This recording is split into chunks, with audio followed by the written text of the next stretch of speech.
You want to smell good using natural products? Well, stay tuned and we will look at why you might want to ditch your deodorant or antiperspirant and what are some alternatives that actually work.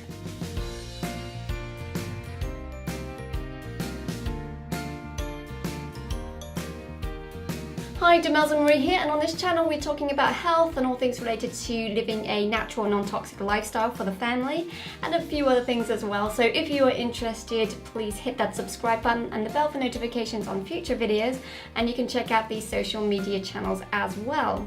So as I mentioned in the introduction, we're going to look at why you might want to ditch your deodorant or antiperspirant and use a natural alternative. And you know, when you're holding your child in your arms and they're snuggled up into your arms, you want to smell good, right? And you know, even if you don't have children, with your spouse or with other people around you, you want to be smelling nice and not putting people off by your body odor. So let's look at why you might want to ditch the regular products and choose a natural alternative. And stay tuned because I will also be giving you, in fact, you can check out in the description below because I'll give you a link there to a recipe that I recommend because it's something that I've used and it works really effectively. And we're going to go ahead and look at some of these things in this video, so stay tuned and let's get started. So why might we want to give up the regular deodorants? Well, one thing you might want to note is that this is actually a relatively recent thing that we've been using, deodorants and antiperspirants, maybe only in the last 120 years or so.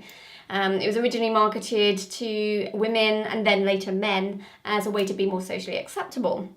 So what's in these products that we should be avoiding? Well, one of those things is parabens. Now the parabens are used as a preservative and it helps prevent the bacteria growing, which is what causes the smell. So this is a good thing, except for the fact that it also mimics estrogen, and too much estrogen can cause breast cancer. So that increases that risk.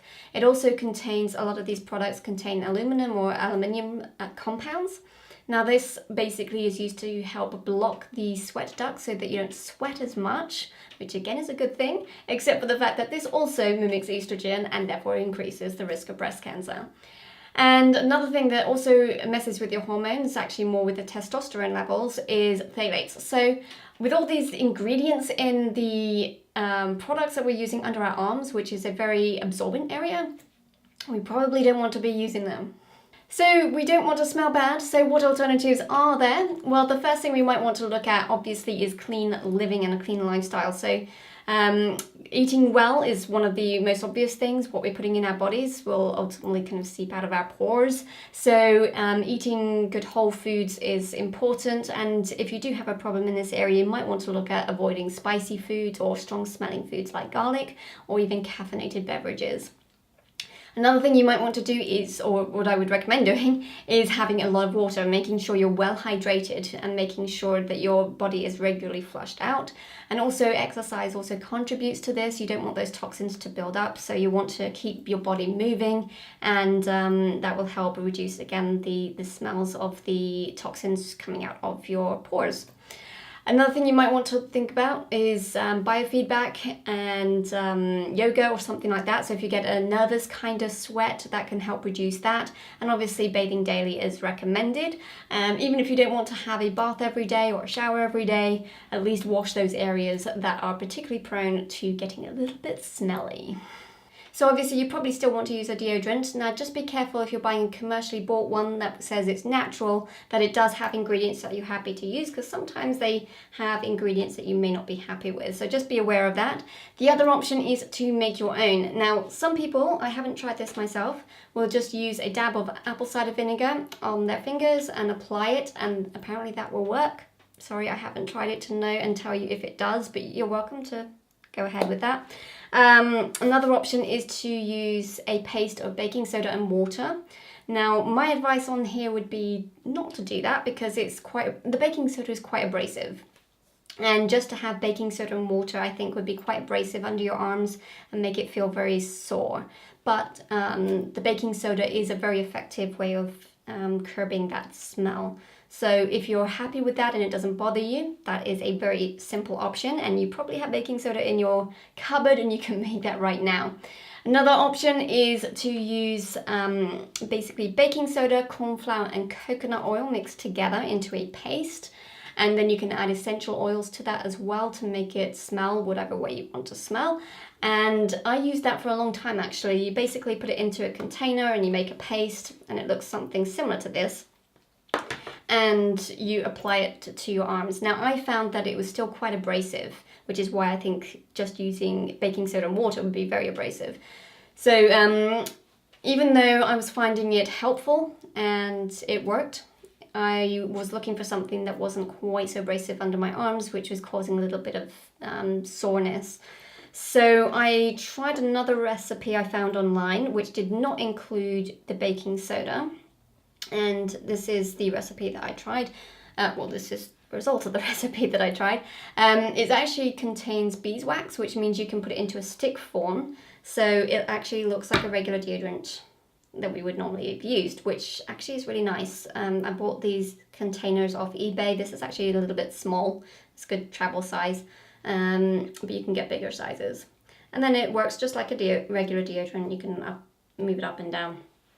And then you can apply it just like a regular deodorant. And yeah, I found that this didn't work as effectively without the baking soda, to be honest. It really didn't curb the smell. So the week that I tried this, not the best week for smell, unfortunately. So if you are going to use this kind of recipe, I would recommend at least adding the baking soda back into it. Obviously that makes it a little bit more abrasive, but actually with the beeswax and everything, it's not so bad. It's a little bit drier as you're putting it on, maybe not quite as soft as your regular deodorant. To be honest, I haven't used regular deodorant for so long. I don't really remember. But anyway, that is an option, but I would include the baking soda because the baking soda really does help. So obviously, having had that fail, I was like, okay, we've got to find something else that does work. So I found another recipe, which is this one right here. This includes the coconut oil and the baking soda that was in my original mix, but I also added in this one shea butter and diatomaceous earth, which is why it's this color. It's a little bit weird color. So you've got the white and then you've got this kind of earthy color. So color aside, because that's really not going to matter, this really works. It's another paste, so you basically have it in here, you dip your finger in it and you apply it as you know, just kind of rubbing it underneath.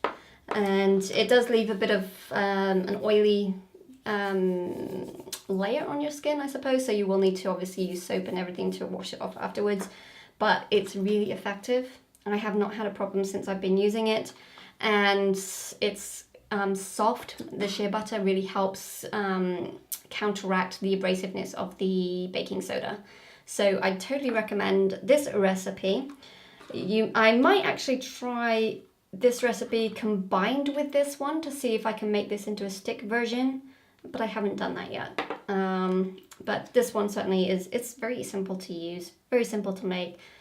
So this is the one I would recommend.